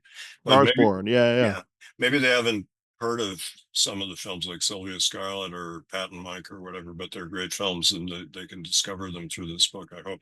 But it's wonderful talking to you, Andrew, as always. And you teach me things too. You're one of the students who I've learned a lot from over the years. So thank you very much for I mean, podcasting is like teaching, isn't it? We do our best here at Yeah. Behind the Flicks, Yeah. Yeah. to have great guests on, you being chief among them, and just to spread the love of learning about film. Thank you so much. Well, thank you for having me again. Anytime, I'd love to be on your show. Joseph McBride, thank you so much, and hope you have a great night. You too. Thanks. Thanks so much for sticking around. Hope you enjoyed that interview with Joe McBride. It was a real honor and pleasure to have him on. and we hope he comes back on soon. Very important announcement regarding the future of independent creative studios. I'll be launching an Indiegogo campaign for a feature-length film that I've written that I am extremely passionate about, called Structure. I will be releasing more details on this film soon, and we'll be launching the Indiegogo campaign sometime in mid-January. I'll have links to social media accounts in the description of this episode. Max, I just want to say to you, thank you for your encouragement on my project. This project really wouldn't be happening without you, because while I was writing the script, you told me keep going. It's a fantastic script. Thank you. It's a very good script, and it wouldn't exist without your encouragement. So thank you, Max. Thank you for being my partner in this. Of course. And I'm very excited to be launching this Indiegogo campaign. There's going to be a lot of fun rewards for each tier, and please keep an eye out for that in January. So let's wrap up this episode. Let's wrap it up. Listeners, if you have any comments, questions, or suggestions for future episodes, feel free to shoot us an email at independentcreativestudios@gmail.com. If you like this episode, please write a review and subscribe to us on Apple Podcasts, SoundCloud, Spotify, or YouTube. We'd love to hear your feedback. Behind the Flicks was created by myself and Ariana. Behind the Flicks is hosted by Max and I. I edited this episode. My name is Daniel Gentile. This has been an Independent Creative Studios production.